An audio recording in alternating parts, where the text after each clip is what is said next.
सरकार पर कांग्रेस नेता पवन खेड़ा ने निशाना साधा है। क्या निशाना साधा है वो भी हम आपको बता रहे हैं। बीते 10 साल में कई पेपर लीक हुए हैं, ये पवन खेड़ा कह रहे हैं। आतंकवाद की घटनाओं में बढ़ोतरी हुई है, ईवीएम पर रोज नए नए आरोप लग रहे हैं। मोदी सरकार को आरोपों पर जवाब देना चाहिए। पवन खेड़ा ने यह भी कहा कि जहां जहां कांग्रेस ने मुस्तैदी दिखाई वहां वहां बीजेपी को रोक गया, और जहां सावधानी हटी वहां दुर्घटना घटी। मतलब जहां जीत गए सरकार का 3.0 पीरियड जो कह सकते हैं कार्यकाल शुरू हो गया है।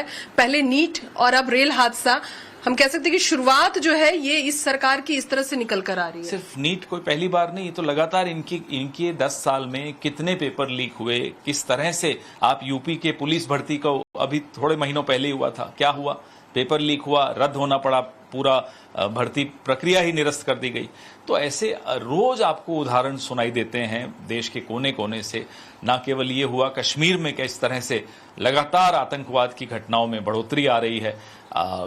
रेल दुर्घटना आपने अभी जिक्र किया, ईवीएम पे सवाल, चारों तरफ से नए नए रोज आरोप आ रहे हैं, और आरोप भी कुछ सत्यापित हैं, कुछ प्रामाणिक हैं, तो उन पर भी जवाब देना बनता है। ईवीएम की आप बात कह रहे हैं, ईवीएम की बात तो चुनाव से पहले भी आप लोग करते रहे हैं, लेकिन अब जब आप लोगों की सीटें बढ़ी है 99 सीटें, तो क्या किस तरह का संदेह है आपको, क्या और सीटें बढ़ती? ईवीएम इस बार जहां जहां मुस्तैदी से हम लोगों ने इनको रोक सके वहां रोका।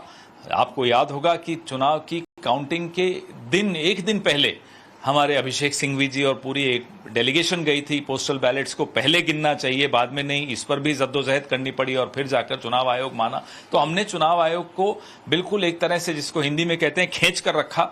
जहां चूक हुई वहां दिक्कत हुई, सावधानी हटी और दुर्घटना घटी। आपने बंबई के काउंटिंग सेंटर में देखा, जो